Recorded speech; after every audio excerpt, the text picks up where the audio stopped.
High, আমি শ্রেয়শ্রী। আবার একটা ব্লগের সাথে দেখা অনেক দিন পর। তো আজকে হলো 16ই সেপ্টেম্বর। তো আজকে হলো আমাদের বাড়িতে রান্না পুজো, ভাদ্র মাসের শেষে যে রান্না পুজোটা হয় ওটাই। তো বিকেলের দিকে আমি একটু ছাদে আসি, ছাদ থেকে ঘুরে গিয়ে জোগাড় করব।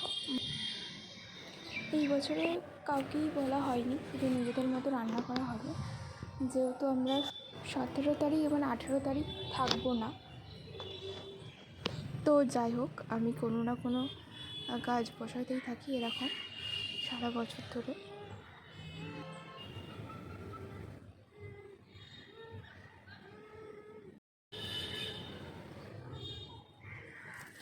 তো ঘড়িতে এখন বাজে 5টা 11। তো আমি জোগাড় করা এবং কাটাকুটি করে রেখে দিই।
তো ভাত হবে বলে ইন্ডাকশানে জল গরম বসিয়ে দিয়েছে, আর এদিকে ডাল সেদ্ধ আর ওদিকে পটল ভাজা হচ্ছে।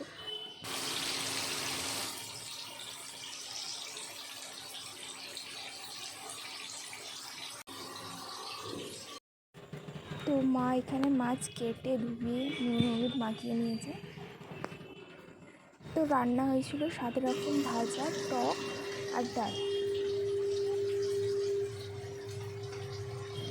তো রাত্রিরে আর কোনো ক্লিপ নেওয়া হয়নি। 17 তারিখ, তো কথা অনুযায়ী বেরিয়ে পড়েছে।